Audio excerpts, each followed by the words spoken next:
this is a Long Island Railroad swing bridge. Now this is a skew type, crossing the Dutch Kills Creek in Long Island City, New York. And look at this nice one.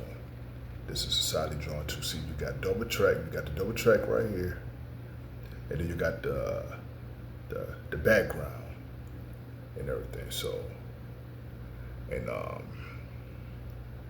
I believe this bridge is.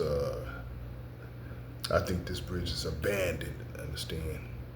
And so, and see, you see, look, all the industrial and everything in Long Island City, New York. So, um,